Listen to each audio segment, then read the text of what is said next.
Hello everyone दोस्तों, मैं अरुण शर्मा। आप देख रहे हैं द सोर्स। दोस्तों, इस वीडियो में बात करने वाले हैं बीजेपी एनडीए सरकार के बारे में कि इस बार बीजेपी ने भले ही तीसरी बार अपनी हैट्रिक पूरी कर ली हो, पर यूपी के आंकड़ों ने जो बीजेपी को धोया है। और बीजेपी में अभी तक यूपी में बवाल जारी है। दोस्तों, अगर आप चैनल पहली बार है, जुड़ सकते हैं सारी वीडियो को देखने। दोस्तों, बात करते हैं बीजेपी एनडीए सरकार के बारे में कि उन्होंने सारी पार्टी को सुथरा साफ करने के लिए जो आह्वान किया था, मोदी जी ने, नरेंद्र जी ने और योगी ने कहा था कि इस बार राम मंदिर के कार्ड के चलते यूपी से और पूरे भारत से कांग्रेस का सुतला साफ कर देंगे, एक सीट नहीं आएगी।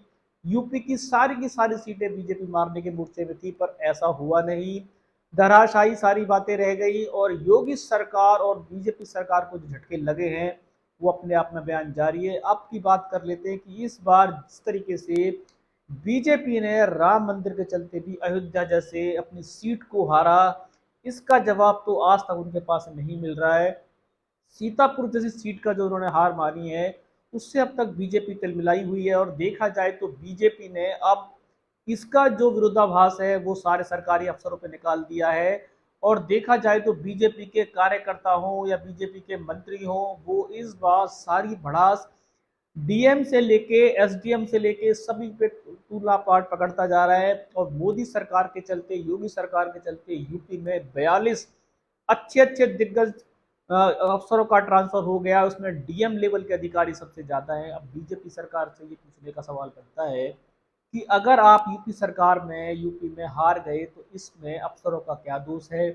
और अफसरों के तबादले एक रूटीन ट्रांसफर के अकॉर्डिंग किए जाते हैं, पर अपनी मनमर्जी के मुताबिक करना ये कहाँ का अनुचित न्याय है।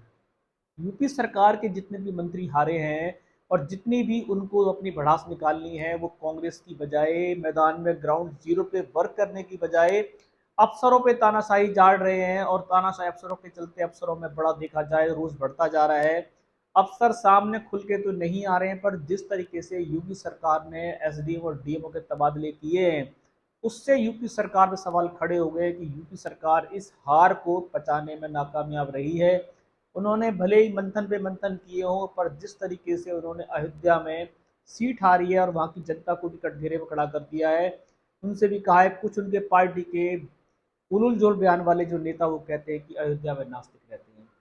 अब योगी सरकार और मोदी सरकार से पूछा जाए, अगर उन्होंने आपको आपके कार्य के चलते वोट नहीं दिया तो नास्तिक कैसे हो सकते हैं। और अगर आपकी उत्तर प्रदेश में ही इतनी करारी हार हुई है तो इसमें अफसरों का क्या दोष है। डीएम और एसडीएम के तबादले करने से क्या आपके नेताओं की पकड़ मजबूत हो जाएगी, या अफसरों पर रोब झाड़ने से, या अफसरों का तबादला करने से, या बीजेपी अपनी खोई जमीन को पा जाएगी, ये तो बीजेपी जानती है। पर बीजेपी से जब भी सवाल किए गए वो उनको रूटीन ट्रांसफर कह रहे हैं, पर ऐसा है नहीं।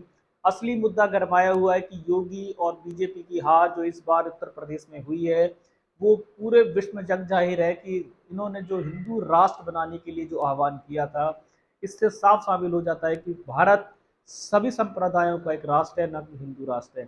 हिंदुओं का अपना फेवर अलग है, हर कास्ट का अपना फेवर अलग है, पर एक जाति को पिरो के रख देना और उसके समीकरण पर चुनाव जीत जाना, इस पर बीजेपी औंधे मुगरी है। बीजेपी को ये मानना पड़ेगा कि भारत सभी संप्रदायों से मिलकर बना है। भारत में हिंदू, मुस्लिम, सिख, ईसाई सबका बराबर योगदान है, जिसको बीजेपी शायद रौंदने के लिए कोशिश कर रही थी, पर वो इस बार धड़ाम से गिरी है। और इसका ठीकरा वो अपने नौकरशाही अफसरों पे तान तोड़ रही है। अफसर मजबूरी में नौकरी बचाओ में लगे हुए हैं, क्योंकि उनके तबादले और ट्रांसफरों की जो लिस्ट यूपी सरकार ने जारी की है वो अपने आप में सियासी मुद्दा बनता जा रहा है। विपक्ष ने इस पर करारे हमले बोल दिए हैं। उन्होंने कहा है कि योगी सरकार, बीजेपी सरकार और एनडीए सरकार जोड़ तोड़ की राजनीति से जो इस बार दोबारा से तीसरी बार हैट्रिक का तमगा लेके घूम रही है, पर ये अल्पमत की सरकार कभी भी हो सकती है। क्योंकि अभी तक उनके दो गठबंधन के नेता हैं, दल बदलू, टीडीपी और जेडीयू, जो अभी भी कभी स्पीकर के लिए पद मांगते रहते हैं, कभी रेल मंत्रालय मांगते रहते हैं। क्या बीजेपी 5 साल इनको रेल और स्पीकरों के साथ खिला के रखेगी? क्या ये बीजेपी के साथ जुड़े रहने में इनको मजा आएगा? क्योंकि ये ऐसे नेता हैं, इनको जब अपने पद बराबर मुताबिक नहीं मिलेंगे तो ये बीजेपी क्या कोई भी पार्टी हो उसको अल्पत में ला के खड़ा कर देगी। भले इंडिया नाम की पार्टी को बीच में आना पड़े, पर फिलहाल अभी योगी सरकार और उत्तर प्रदेश में जो ट्रांसफरों का बवाल जारी है, यूपी सरकार, बीजेपी सरकार अपनी भड़ास निकाल रही है, पर नौकरशाही, तानाशाही करना कितना अनुचित है, उनका हार जीत में क्या रोल है। सरकार भले इससे पल्ला झाड़ रही है, पर जिस तरीके से वहां पे बीजेपी के नेताओं ने अफसरों पे तान तोड़ रही है, ये किसी भी तरीके से सुनिश्चित नहीं किया जा सकता। दोस्तों, फिलहाल यूपी में इतने सारे दावे ठोकने के बाद, विपक्ष को जीरो समझने के बावजूद खुद आंकड़े खटाई में पड़ गए और बीजेपी की सरकार के लाले पड़ गए। उत्तर प्रदेश का गढ़ उनके हाथ से जाता रहा।